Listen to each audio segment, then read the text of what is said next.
Narito na ang mga trending na kwento sa mundo ng social media. Security guard na pinalilibutan ng maraming aso, kinaaliwan online. Pusang kinagat ang cellphone habang nanonood ng isang mukbang video, kinaliwan ng mga netizens. Video ng overcrowding at stampede sa MRT Cubao Station, viral. Batikang direktor nagbahagi ng saloobin ukol sa patuloy na pagtaas ng presyo ng panunood ng pelikula sa mga sinihan. Supplier ng wedding cake ni Carl Abellana nagsalita na matapos mag-viral ang disenyo ng cake. At post ng content creator na si Donaline Bartolome, 3 taon nang nakalilipas, muling nag-viral.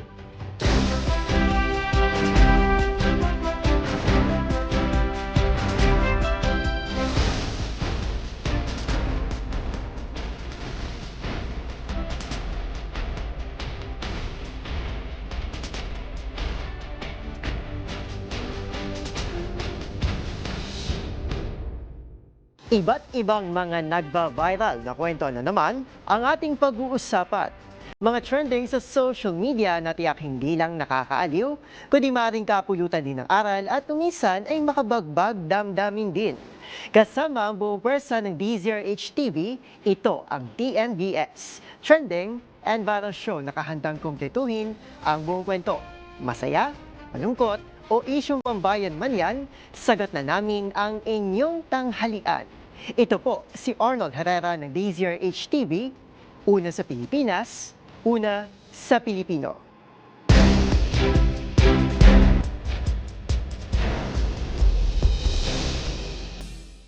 Para sa ating unang trending story ngayong tanghali, kinaaliwan online ng isang security guard sa isang mall dahil sa kakaiba nitong pagronda sa lugar. Imbis kasi na solo o kapwa guard ang kasama nito sa paglilibot, mga aso ang nakapalibot dito na animo, mga gwardya din. Ang nakakaaliw na tagpong yan, panoorin sa report ni Rovic Manuel. Kinaaliwan online ang kuhang ito ng isang netizen. Nakita ang isang gwardya na rumoronda sa isang mall. Karaniwan, solo o kapwa guard niya ang kasama na maglibot. Pero iba ang kaso sa guard na ito. Pinalilibutan kasi ito ng sangkatutak na aso na tila guards din ng naturang guard.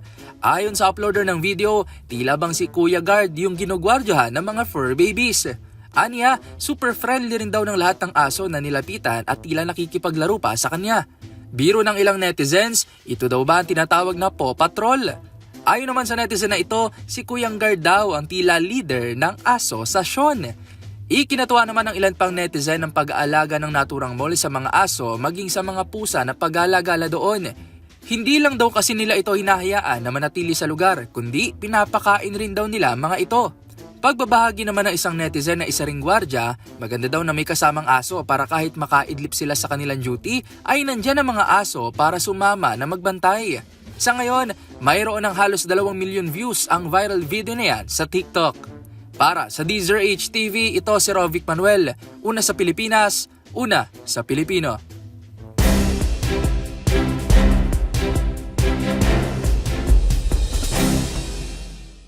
Sa ating susunod na kwento, naging source of happiness sa netizens ang isang fur baby sa Cebu na tila natakam sa pinapanood nitong mukbang video. Habang kasi nanonood ito kasama ng kanyang fur parent, literal na kinagat nito ang screen ng phone. Ang nakakaaliw na tagpo, panoorin sa report ni Dustin Bayog. Kinaaliwan online ang pusang ito mula sa Mandaue City, Cebu na tila nagutom sa pinapanood nila ng kanyang fur parent ng mukbang video.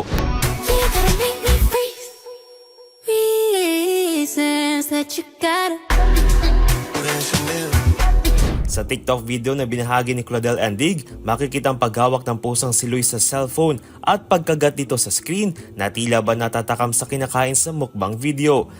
Labis naman ang tuwa ng netizens na umabot na sa higit kalating milyon ang pumuso mula sa 3 milyong views ito sa naturang streaming platform. Pati ang Animal Channel na National Geographic ay nagbahagi rin ng komento na literal na 8 daw ang video na ito ni Louie. Habang ang ilan naman ay sinabing nanalo raw ang intrusive thoughts na naturang fur baby. Para sa DZRH TV, ito si Dustin Bayog, una sa Pilipinas, una sa Pilipino.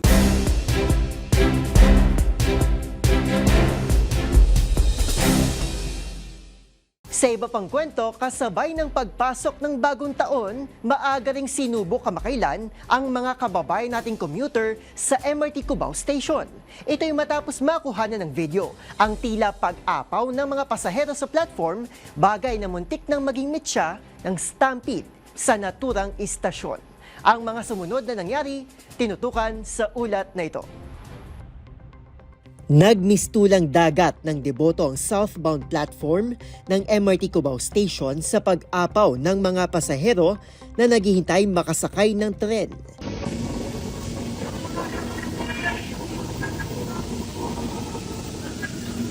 Sa viral video na kuha ni Arvin Joseph noong unang linggo ng Enero, makikitang patuloy na pag-akyat ng mga pasahero sakay ng escalator.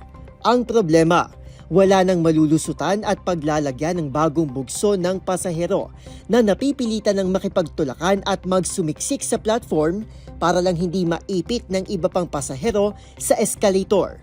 Kwento ng uploader, nasa 30 minuto na siyang nakapila at nag-aabang ng tren nang makuhanan niya ang eksena. Sa sobrang peligroso ng kondisyon noon sa Cubao Station, muntik-muntikan pa raw itong mauwi sa stampede o sa pelikulang Final Destination. Noon hanggang ngayon, wala anyang pinagbago sa sistema ng train line sa dami ng kinakaharap na aberya. Ito rin ang sentimiento ng ibang commuter. Salamin daw ito ng poor management ng istasyon at ng pampublikong transportasyon sa Pilipinas. Hindi daw dapat pinayagang umakyat ang mga pasahero kung apaw na ang platform. Mungkahi pa ng ilang netizen, pinakamaiging solusyon talaga ang pag-decentralize ng trabaho sa Metro Manila. Kaugnay nito, naglabas naman ng statement ang pamunuan ng MRT3 na humihingi ng dispensa sa abalang idinulot ng insidente. Nangako rin itong hihigpitan ng pagbabantay at pagmamando ng dagsa ng commuters lalo tuwing rush hour upang hindi na ito maulit sa hinaharap. Para sa Dazer HTV, ito si Arnold Herrera. Una sa Pilipinas, una sa Pilipino.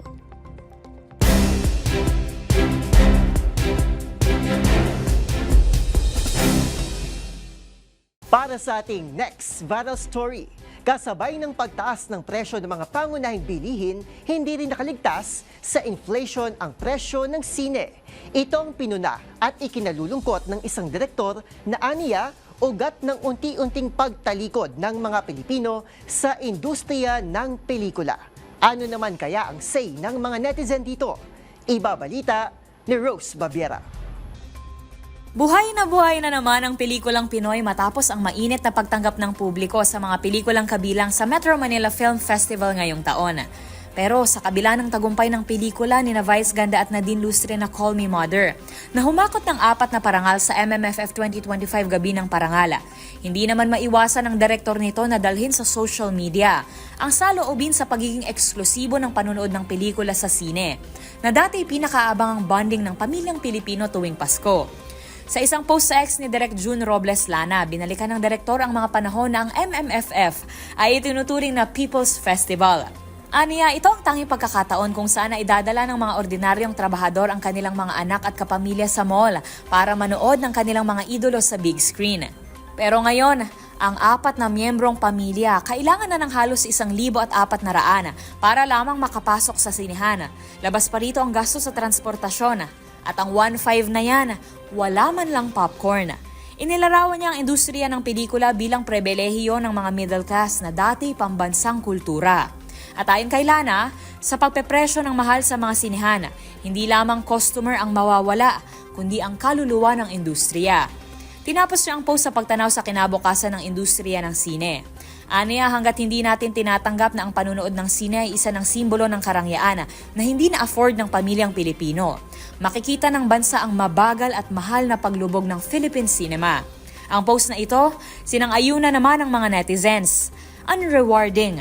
Ito ang naramdaman ng isa sa comment section.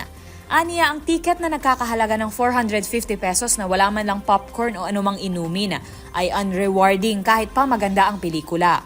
Para kasi sa isang minimum wage earner, malaking kaltas agad sa sahod kung manunood pa ang isang empleyado ng sine. Dagdag pa ng isa, hindi lamang limitado ang overpricing dito, ngunit maski sa lahat halos ng produkto na. Kaya naman, marami ang pinipiling maghintay na lamang na maging available ito sa mga streaming platform, katwiran ng isa pa. Ang mahal na cinema ticket daw kasi ang pinagmula ng mindset na antayin na lang ang mga palabas na ito sa Netflix. Ang MMFF ay bahagi na ng tradisyon ng mga pamilyang Pilipino tuwing Pasko, diin ng isa pang netizen. Kaya hiling niya ay ibaba itong muli sa 150 pesos. Tutubo pa rin naman daw ang mga sinehan dahil tiyak na dudumugin ito dahil sa murang presyo. Para sa DZRH TV, ito si Rose Babiera. Una sa Pilipinas, una sa Pilipino.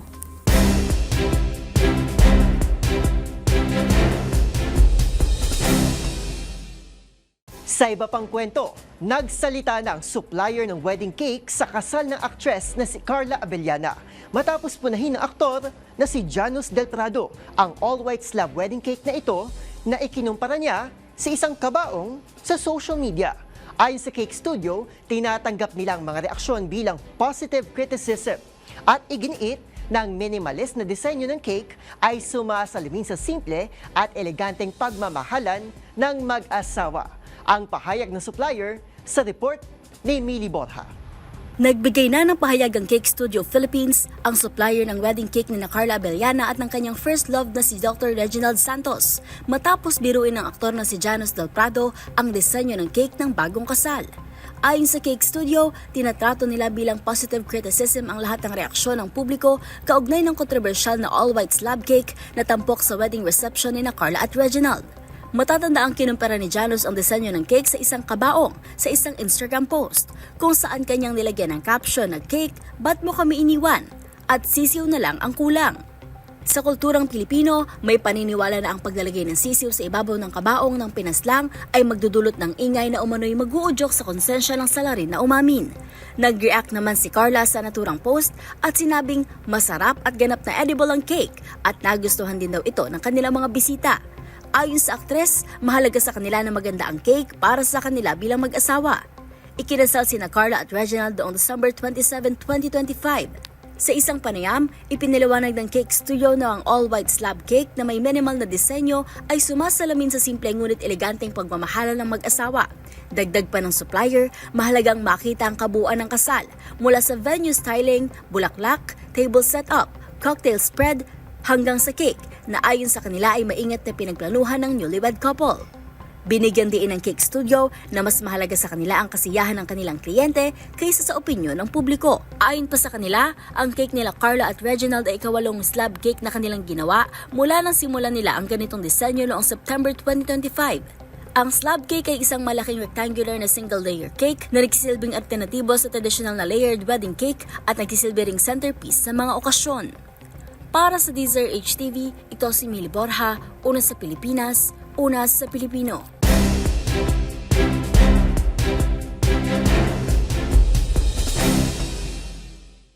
At para sa ating huling trending balita, muli na namang nag-ingay sa social media ang pangalan ng online content creator na si Donaline Bartolome. Matapos muling mahalungkat ng mga netizen, ang post nito 3 taon na ang nakalilipas. At yan nga, ang bakit may sad dahil Monday na na-post ng content creator matapos ang mga Noy hirit sa unang Lunes ng taon kung saan balik normal na ulit matapos ang mahabang holiday season.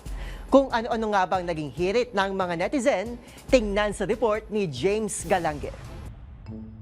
Muli na namang umugong sa social media ang post ng online content creator na si Donaline Bartolome noong 2023 patungkol sa muling pagbabalik klase at trabaho matapos ang holiday season. Sa post kasi ng vlogger ay dito kinuwestiyon niya ang mga umano'y malungkot na sentimiento ng mga netizen na nabitin sa bakasyon o tinatamad pang bumalik sa realidad. Anya, imbis na maging malungkot ay dapat maging masaya ang mga tao na bumalik sa kanilang gawain, lalo na sa unang araw ng pasukan, bagay na naging isa sa kanyang mga pamahiin bilang pagpapakita raw umano ng pasasalamat na may trabaho pa siyang babalikan sa panibagong taon. Bagay naman na binatikos noon at muli namang binuhay ngayon ng mga netizen dahil sineryoso raw umano ng vlogger ang nooy humor lamang ng mga tao. Kung saan, muli na namang binansagan ng vlogger bilang santo na patron raw umano ng mga masisipag na manggagawa. Mayroon pa nga na ginawan pa ng stampita o yung prayer card na siyang kinaaliwan online. Marami naman na nagpahayag ng kanilang saloobin kung saan may ibang biro at may ilan naman ay mensahe para mismo kay Donaline. Samantala, masaya namang sinalubong ni Donalyn kasama ng kanyang nobyo na si Miguel de Guzman ang 2026 habang sumasayaw sa gitna at ganda ng fireworks display. Para sa DZRH TV, ito si James Galange, una sa Pilipinas, una sa Pilipino.